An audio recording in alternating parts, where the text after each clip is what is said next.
This is the face of a future business leader, a future nonprofit founder, a future entrepreneur, a future CEO. I got into business school. Yes. I got it. These are the faces of the next generation of passionate students who are ready to make an impact. And they're applying to business school with GRE scores.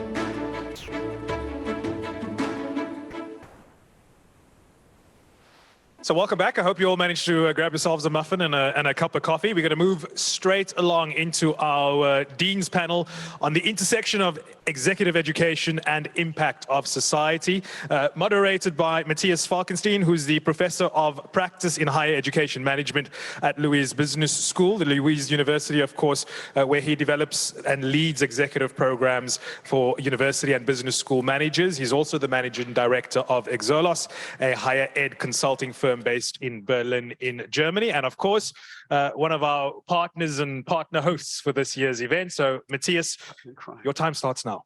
Thank you, Rob. So hello and welcome to one of the last sessions, I believe, of this very great conference. We all happy to see so many. Raffaele just said he's really impressed that there are so many still in the room. So we think we see your commitment, and we really appreciate that you're all here. Welcome to a session around executive education. And I think GBSN was keen on bringing in executive education on the crossroad on impact and what exactly is happening in executive education, and invited three very great representatives from very different schools, actually. And there's Marielle Heijltjes, who's a new dean, if I may say so, from Maastricht University, and Raffaele Oriani is the new dean also of Louis Business School, and Kostas Axarloglou, and I hope I said that right, from the Alba Graduate School, and Kostas is from Alba, which is a business school, a postgraduate business school in Greece. Thank you for again joining this session, being in this panel here. And just to quickly say how we want to do, we had a meeting before and we said we're going to have a short intro question to our panelists, and then we would like to ask you to come up with your questions. So you can prepare yourself already a little bit around what is actually the impact of executive education when it comes to sustainability, responsibility, ESG. I think we all know that executive education has been often treated by their own business schools as kind of like an extra section. Even accreditations say you can decide if you want to have accreditation as part of the accreditation exercise. And there's a moment when we often wonder, is executive education really integrated in the school, or is it rather something outside?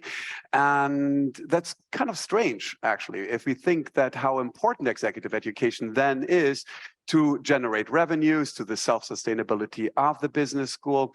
And so we were wondering, what's happening in the executive education now that every business school is demanded to be more sustainable, to have programs that are focusing on responsibility and social impact.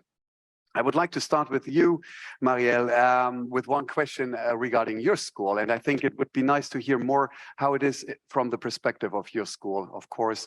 Where do you see the intersections of executive education and the impact of and into the society? Thank you, Matthias. I think to sketch the stage a little bit is, because of very different schools, is executive education at Maastricht University School of Business and Economics is a privately financed part of a very broad school. So we are a school that has public policy, economics, business, sustainability, and also executive programs, which are self-financing, but it's important to understand the context. So it's not a company, it's not separate, it's integrated in the school. And rooted in the research that the school does. So I think the intersection is because in executive education programs, and when I say executive education, I mean open enrollment programs for executives or customized programs we do for very different organizations. I think one obvious level of intersection is working with the people in the room. They're very senior people who could make a lot of impact on change in society. So by the content of the programs that you deliver, you can have an indirect impact. That's the obvious one, of course. I think how we thought about it, and it's maybe also a little bit rooted in how Maastricht University has a different pedagogy of problem-based learning, like extra outside-in thinking, is that you can also try and make a more profound impact by not only by the content, but also how you deliver the programs. Because I think if you look at large societal challenges like energy transition, sustainability questions, digitalization, it's not something that somebody can solve alone. So if you look in the region that Maastricht is located, everybody's come to that conclusion and said, if we want to really have an impact on the society, for example, in our region, is you have to collaborate. And we do that and what we call triple helix collaborations. So government, corporations and education collaborate in delivering programs. And when I say education, it's not only universities with executive education, but also schools of applied sciences and even vocational training. And in that combination, in co-creation sessions, you become more of a learning ecosystems in which the executives that are in your executive programs collaborate with many of the other stakeholders in the room that together can then solve societal problems. And I think that second model, so moving from thinking about it as teaching, like we know and deliver, to co-creative ecosystems in which you learn with different stakeholders, maybe even unexpected ones. I think that's where new avenues of opportunities will emerge. Mm-hmm.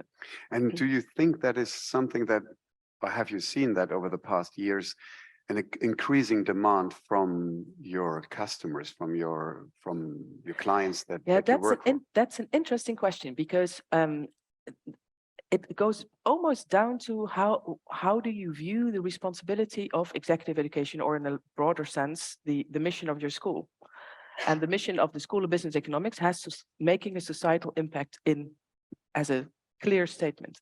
So then if you think of executive education, I think you should go beyond just being driven by questions of your customers, but make an active attempt to engage them in different ways than they are also used to change something fundamental.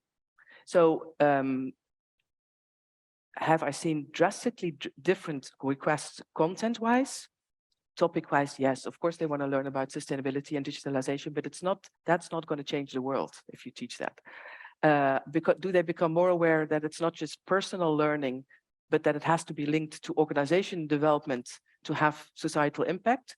Yes, that question has emerged. But the triple helixes, I think they're in the real bigger collaboration, that's really an effort of a university, a provincial government, a large corporation thinking, okay, we need to really fundamentally think about this in a very different way. And for executive education, it has the implication that you have to step out of the mindset of it is a cash cow. Because if you go in there with executive education is the cash cow for the school, making money, it's never possible to collaborate with all these different stakeholders, because it's very hard to find a sustainable collaboration. But then we would also have to define what cash cow means. What is their... When I say cash cow, I think generating profits.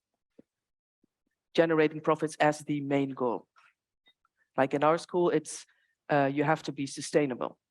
And of course, you would like to make a profit, but it's not the goal. Right. And if it's a profit, it's invested in the school and PhD students or things like that. That's interesting. So with that, I think you built a good bridge to Kostas and his experience as a dean, long-standing dean of a postgraduate business school, I understand, in Greece, Alba Business School. And what is it from your experience? What has changed in your executive education? Because companies are trying to become more sustainable or are being pushed to become more sustainable. What do you see? First of all, thanks for the invitation. It's a great learning for me, and I thoroughly enjoy the conference. including the session. That's why I'm here. I came here to learn, not to say something which I think is important. Alba Graduate Business School is a graduate business school of the American College of Greece. We're just a graduate business school. The American College of Greece is an American university established 150 years ago in Greece by American missionaries, and in a non-for-profit, non-state school. Now, at Alba, we have two main lines of operations. We have our degree programs, MBA and MSc programs, approximately 500 students per year in these programs. And we have our executive education, the non-degree programs, that are we have about 3,000 managers or professionals coming through our programs. These are short-term programs. Now, if you think about, and I'm coming to the point, if you think about the major issues or some of the major issues we are dealing in our field, I wouldn't call it industry, education. One is whether we have value. And I think that the previous session before us proved that we do have value in the society because we educate decision makers, leaders right now, and we educate also leaders to be undergraduates and so on. So we do have value by definition, and that's what Marielle also suggested. The second question is the talent gap. Companies are trying to find talent, but educational institutions are falling behind. We don't adjust enough our curricula for this type of, to close the talent gap. And the third important question is executive education is a cash cow. What do we mean cash cow, and how can we help companies and organizations to be sustainable, being on our own as executive education as a function, being kind of revenue driven or surplus driven or profit driven, if you like. Now, executive education is in the core of this. And what we do at Alba is that in executive education, we build learning initiatives with the stakeholders, for the stakeholders. That's the nature of executive education. At Alba, executive education is the lab of our research and development. We are trying new things. If they work, we migrate them to our degree programs, given the accreditation requirements.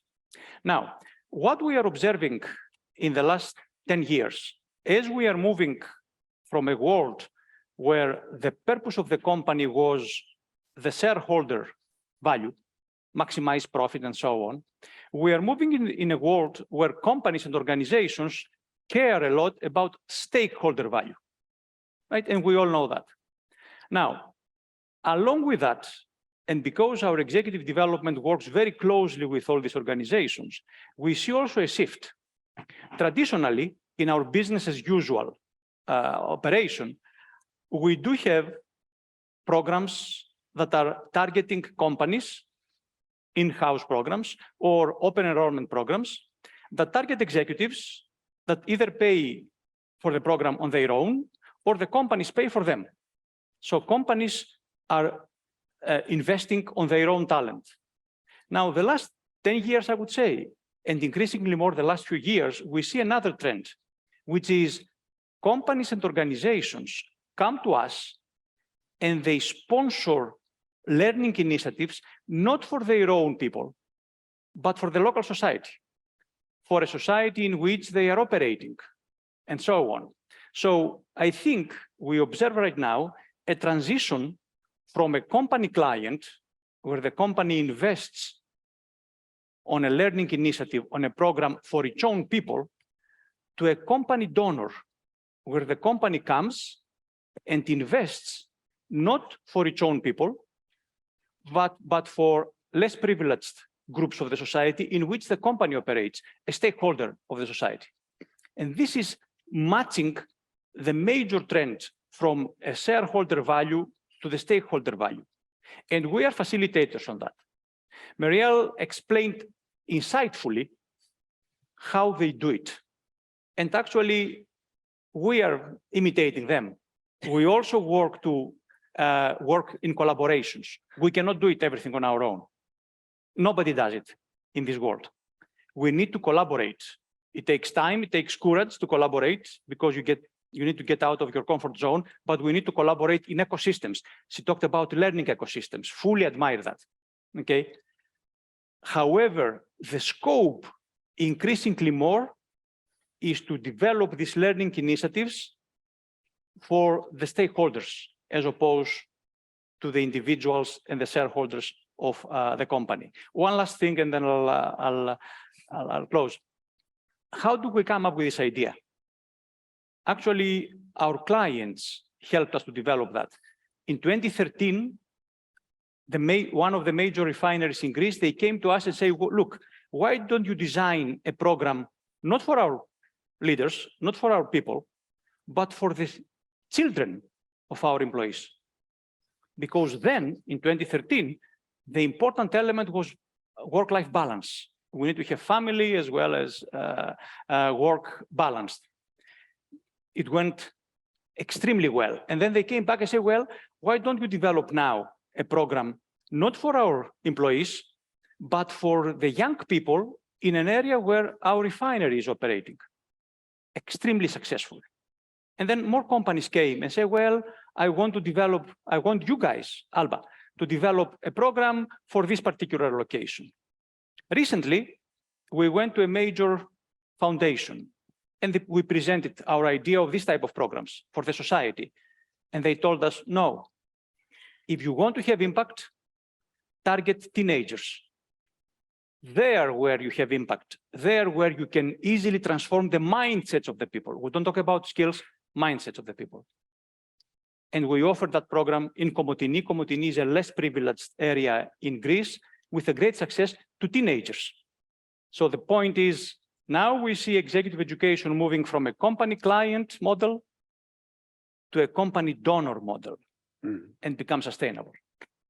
Thank you, Kostas. Raffaele, how is it in your school? What has changed in your executive education at Lewis Business School because of the advances in technology that we have seen over the last years, but also the increased competition that you face at Lewis and the rising needs for lifelong learning? Yes, thanks, Matthias. So this is very interesting and complex question. So I will try to not to go too long and try to address the main issues.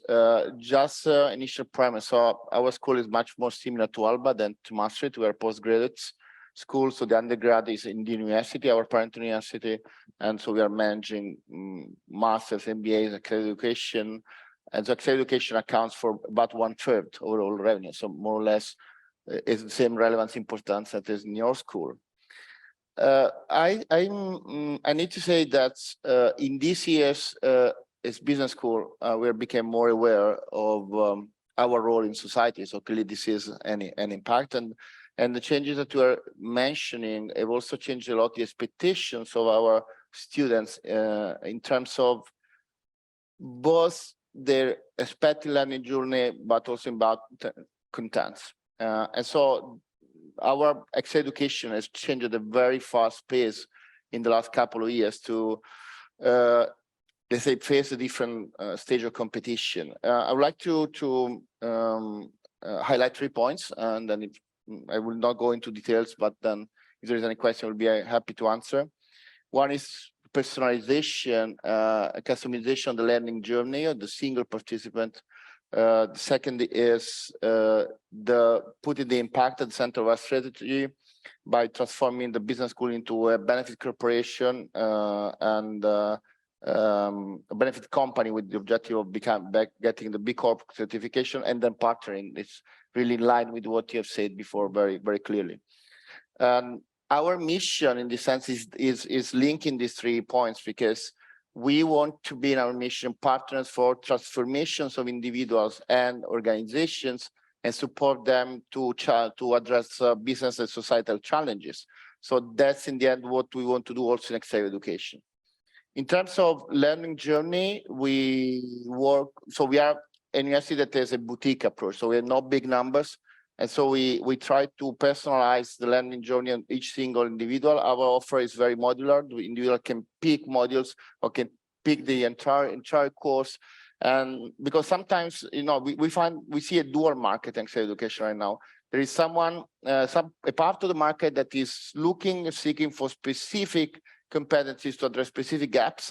And so they just come and take 1 weekend of courses within a longer program, and they get a certification. We use Accredible to certify the micro-credentials.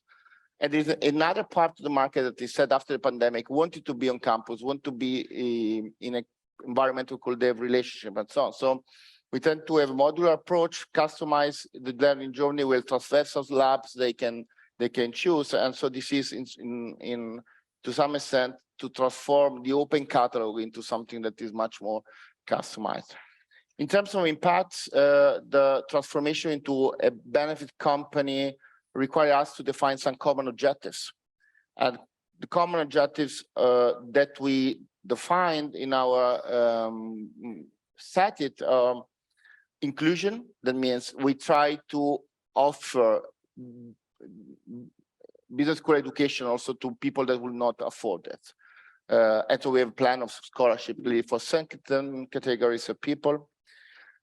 We work on the and that's very similar to what Marielle was saying, on the awareness of leaders about societal challenges. That means that you have either found specific programs that are focusing on ESG measurement, for example, because this is coming as a request from the market, but we are including transversal courses to any program in the executive education that has to do with ESG and mega trends in terms also of societal challenges.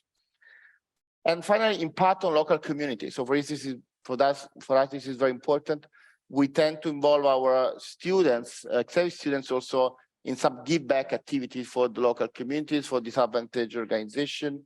And also in our studies now, we are planning to devote a part of our margin coming from executive education to initiatives that can foster and favor the development of the local communities.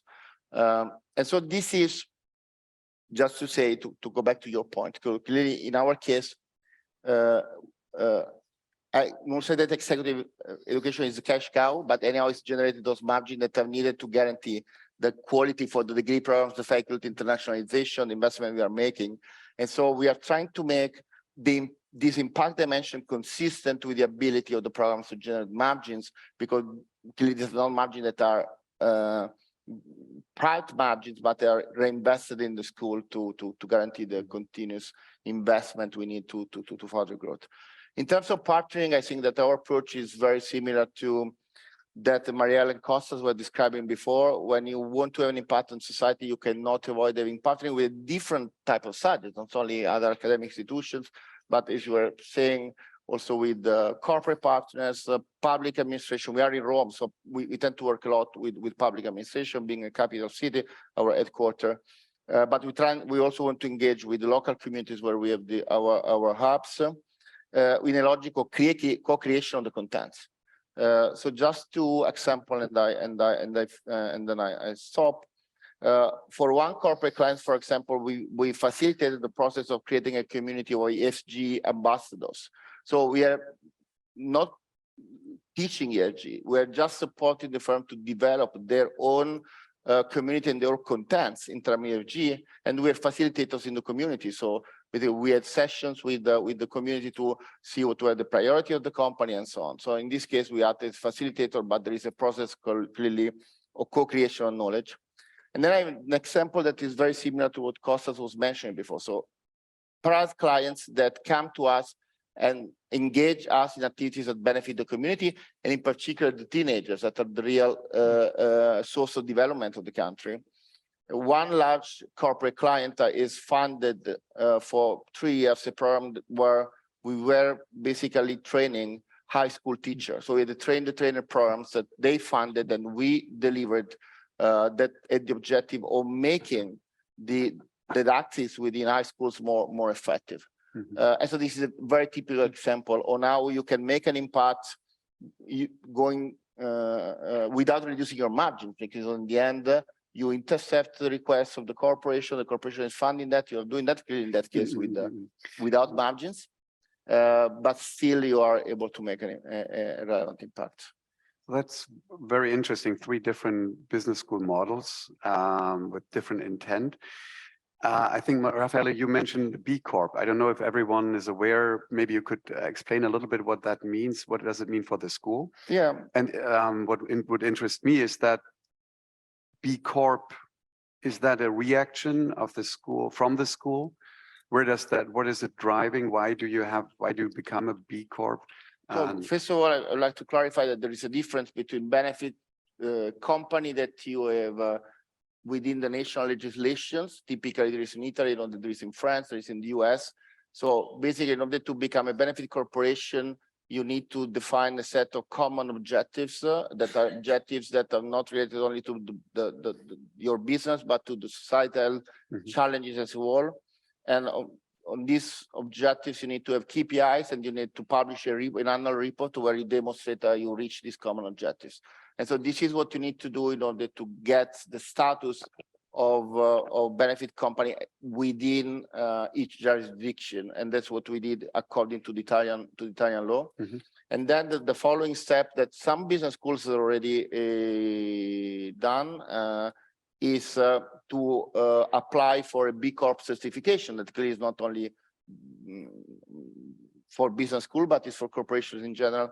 That requires you that you are complying with the set of standards. It's like additional accreditation that you might want to achieve if you already had the status of benefit company in your national jurisdiction. Very interesting. And the reason why we do that is because we felt a compelling need of having an impact that was measurable.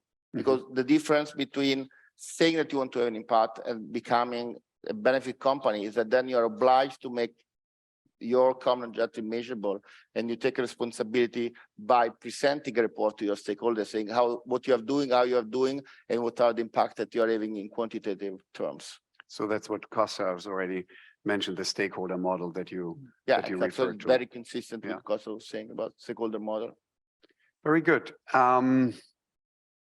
I think I hear a lot of activities, but I'm not really sure if I've already understood what you do in executive education, or you change executive education to become more responsive to ESG, etc. How much of that happens proactively from the school, and how much of that is reactively because your clients ask you to do that, Marielle? It's always a combination of both, of course, because but I think I truly believe we should take a proactive role in that. And maybe Maastricht University School of Business Economics is a big school. But if it's proactive, what is your faculty saying to that? Yeah, that's why I mentioned it's a big school, because we have a very there's 5,500 students in bachelor's and MSc programs. There's over 200 in the executive MBA. There was 2,500 in executive education. So we are so we can make an impact in that sense. And I think and we're quite an innovative school, because we are one of the youngest, you wouldn't say it anymore now, but we're one of the youngest universities in the Netherlands. And with this different approach of problem-based learning, which made that people still look upon the world differently. So I'll give you an example, and not just the school, but also the university that it's embedded in. I'll give you a very concrete example of a very highly specialized program of the European Society of Cardiology, which has nothing to do with business and economics, who were going to train the leaders in the field of cardiac arrhythmia management. That was their idea. But then somebody who'd been trained by us in that organization said, but wait a minute, if we're really serious about creating leaders in this field, what does leader even mean? And then they came to us and they said, help us make a program that makes them true leaders. So not just the specialists in cardiac arrhythmia management, that's where our Faculty of Health and Medicine, Life Sciences came in, and other, but train them in leadership development, train them in skills like complexity thinking, like perspective taking, train them about ethics, train them about health economics. So they understand, like when they are in their field and leading it, that the impact that they can make is part of a much larger system. Show them what that system is like. So, and that is a proactive role, because we actually, together with that person that noticed it, talked to the European Society of Cardiology. And at first they looked at us a little funny. And you find the competence and expertise in your own faculty. Yes, we find it. Yes, and that's the interesting thing, because there's our executive board of the university, and also my predecessors within the school initiated many transdisciplinary in multidisciplinary programs already. And what we found is that it's easily said, you need multidisciplinary knowledge to engage into complex challenges, but the skills you need also as an organization are quite fundamentally different from the past. So working with people that come to a question with many different perspectives, and whether they're like scientific perspectives or cultural perspectives or whatever the difference can be rooted in, requires training. So the reason why we can use our own faculty in it is because through the years, they have been exposed to working with different perspectives, if you wish. Are we there yet? No. Do we hire external faculty also? Yes, of course. Is everybody engaged in wanting to go ahead? No, of course not. But I mean, if you have a sort of a small group of people that actually shows that it's possible, that it generates impact and also revenues, of course, when it comes to executive education, then I think it's a story that repeats itself. Mm-hmm. And you're a large school, and I would like to hear from Kostas. How is it for you as a private, smaller entity? Actually, I would like to answer this question focusing on what Marielle said. She has very good examples. I'm a good yeah. Indeed, because we are sharing the same cause, which is to have impact. Now, we used to think linearly in the past. Now, due to disruption, and I'll explain what I mean, due to disruption, and we have seen disruption in terms of COVID, we have seen disruption in terms of energy, phenomena that touches everybody around the globe, everybody, right? And they evolve very quickly. And these disruptions create a talent gap. These disruptions make skills obsolete quickly, and we are falling behind. What is the answer? Marielle said that.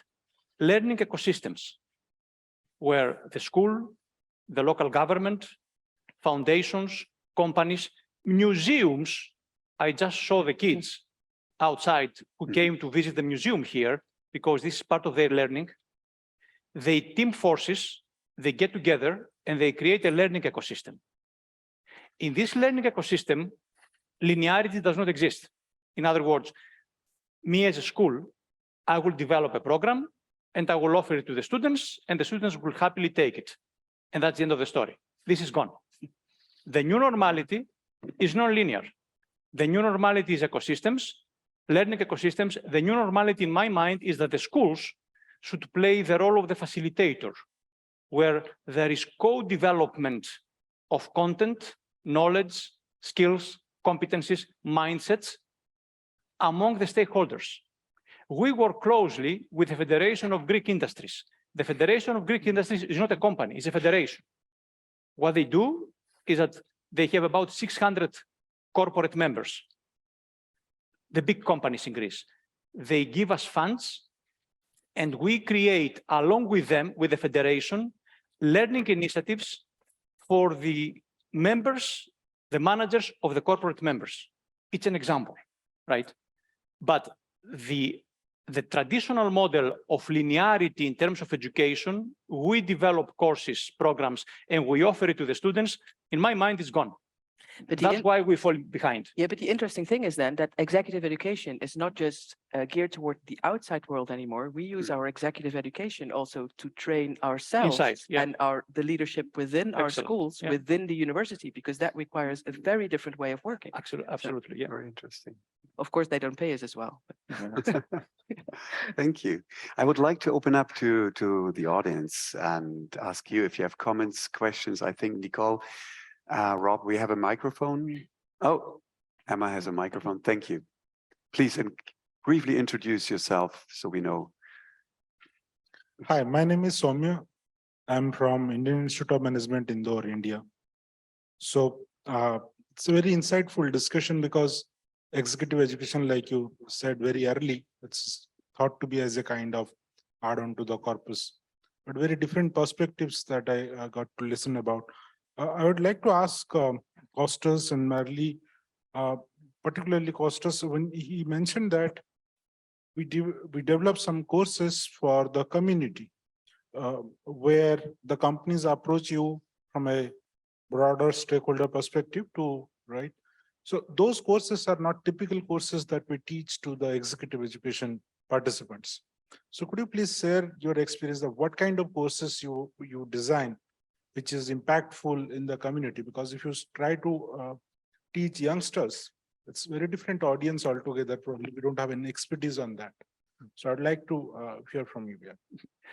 Thank you for the question. It's a great question. Actually, it was one of our major issues when the donor came to us and said, well, we would like you to develop courses for teenagers. We were struck. We're in higher education, right? But then the answer is co-develop as opposed to develop. We teamed up with a school of, how should I say that? Gymnastics, right? And we develop a course, a program that we call it Learning in Action and Learning in the Classroom, along with them, because we're talking about teenagers, right? And we developed some courses for them. It was a boot camp, 10 days duration, right? On the future of work, because their major problem, teenagers, is what kind of direction are they gonna take in their life, right? And we had storytelling from business leaders. We had company visits. We had sessions on positivity, sessions on how you develop your CV, right, and so on. Now, make the long story short, and it was so successful because it really touched the kids, and we co-developed it with a partner. We had experience in secondary education, right? So it was not our own course. It was co-developed course. And that's the name of the game in my mind. It's not easy because we need to get out of our comfort zone. All of us, right? To collaborate, even among schools, not to mention for other levels of education, right? But that's how we did it. It was very impactful. Now the donor wants to support again, now not only the second cycle of the program, but they want us to scale up the program for the entire country. Right? And they're very supportive on that. And we thank you. I have an example of an executive program that derives from the community interest. And the province of Limburg, where we're located, has 4 innovation ecosystems called Brightland campuses on health, sustainable agriculture, smart services, and materials. And what they found was that it's difficult for companies and education and government to understand each other. So we designed what we call the Brightlands Excellence Program, again, with many partners, like you said, from dance companies to large corporates to many, and we recruited 1/3 government, people working for government, 1/3 people working for corporates, and 1/3 people working in different educational settings. And they went through this program together, working on actual challenges related to our region. With the objective not only to find good answers to these challenges, but also to understand each other and see, like, what does it mean to come from this perspective, and how do you solve a situation where you have complete misunderstandings, and how do you still constructively move forward? Yeah, if I can add just one very last example, another way that you can achieve the same result is leveraging on the typical competency in business school to adapt them and any pattern in different contexts. And the case I was mentioning before, we thought, how can we improve the education of our teenagers? And so instead of educating them directly, that we are less able to do that, let's use our competencies in terms of pedagogy and innovation in teaching methodology to a more effective teaching at school. So in that case, we selected 100 schools over all the countries, and we were training the teachers with the trainers. So we then had also a project going back in the end to the students, but our main target in that case were the teachers were then working with the students. So that's another way you can leverage on your competences. Thank you, Raffaele. And thank you, Tim. Very good presentation indeed. Indeed, I agree with you that executive education is key. I have had one of the presenter indicating that one of the ways of going about it is to work closely with the donors. be it government, whichever category of donor is. The only problem I have is the sustainability part of it. And the sustainability could come in terms of the taps running dry from the donor perspective, or change of SOW from the donor perspective, or policy reversals from the government, where, for example, a new government takes over and says, no, nothing like this. And I'm sharing this because we've just held elections not long ago in my country, and the new government has said no executive training from outside. And here we are, we had come up with very good executive programs in consultation with the government. Thank you. Reactions? Yeah, I have to rephrase your point to see if I understood it correctly, because are you saying that you have to be careful in working with, in collaborating with the government as a partner, because the legislation that can evolve, come from them can contradict the content of your programs? Is that the point? No, you're not making? really. This is just an executive order that no training from outside. It has to be from within. Ah, okay, Executive order. okay. How to solve that, I would not know. Fortunately, but that hasn't happened to us yet. But if you say no training from outside, you mean outside of the country or outside of the government? Outside of the government. If anything has to be done, yeah. it must be done by the government bureaucrats. Then the only thing I think, if that is still a possibility, is train the trainers, like work with the people in the government to help them train, facilitate, or? Nothing like that. It is them, the government Wow. itself, to train. If I may jump on that, I really empathize that, Yeah. because this is exactly the case in Greece. In Greece, only public schools have the right to offer, according to the constitution, higher education. Alba is not a state school. We offer higher education. Our degrees are recognized around the globe because we have accreditations, AMBA, EQUIS, AACSB, to be, but not in the local market. Still, we are fortunate because we are a graduate school, and being a graduate school, what companies, what employers care about is not necessarily the validity of the degree as such, academically, but the validity of the degree in terms of the relevance, right? But if you have undergraduate programs, you are absolutely correct. Now, one last point. This is the challenge we all business schools have in terms of the regulators, which is the government, and to some extent, the accreditors, who are falling behind. It happens all over the world, so it's not their mistake. Falling behind of the developments, we need to adjust to these developments and offer relevant programs, which sometimes does not seem to be academically sound. We offer programs with top consulting companies in the country. We design the programs with the consulting companies, and we co-offer it, we co-teach it, because that's relevant. Is it academic? Well, perhaps the government will say no. Perhaps the accreditor might say, well, the teachers do not have a PhD. Yeah, but executive education can do that, at least in our case. Yeah. Good. Other comments, questions? Please. Hi, my question is really about how do you, as education institutions, measure the impact that your graduates do on the economy or in disciplines that they move on to work at?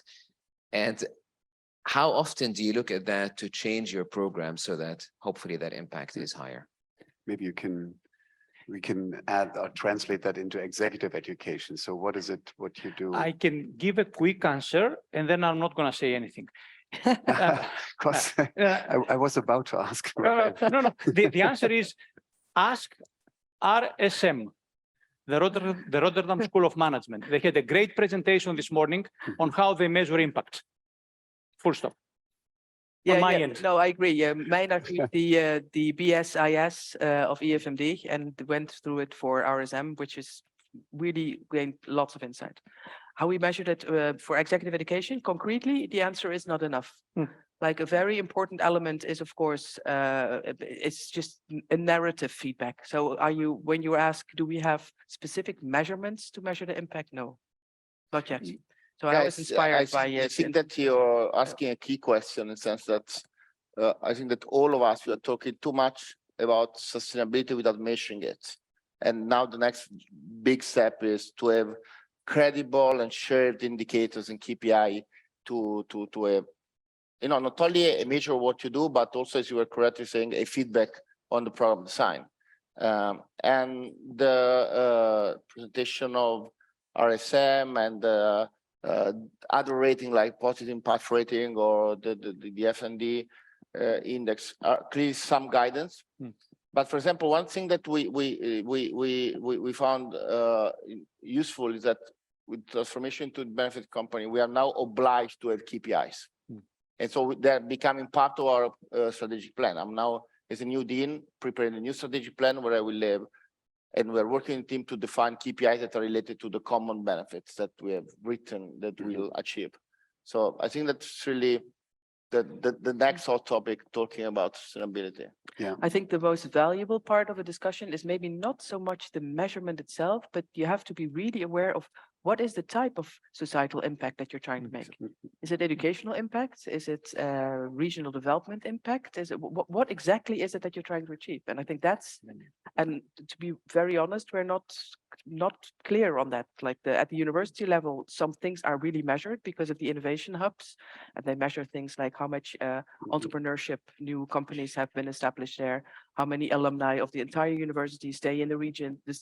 But for executive education, it doesn't give you precise what the executives that graduate, for example, accomplish in their companies. It would be wonderful to know. So clearly, this is not only a problem of the education industry. We know finance phenomenon greenwashing related to the green bonds issues, and so we are really risking to have let's say an education greenwashing if we keep talking about sustainability and then we don't measure our actions. But I think just to conclude, because I get the signals that we are already in overtime, I think business schools have a very sweet spot with executive education, where you do have the managers, you talk to the managers that have, you talk and not only talk, but you also teach them and you train them. And there is the direct access to people that have actually an impact in what they do. They're not your graduates on bachelor or master level, but they're really sitting in decision-making positions. And therefore it is your responsibility also as a business school to act there. And I think coming back to finally to the measurements, we do have a lot of measurements out there. If they are really good, can they be improved? For sure. But I think there's a SULI test, there is, I think there are SDG mappers, there are plenty of different measurements that we have in place that can be used. So they need to be used as well. Thank you very much, everyone, for being here. And GBSN.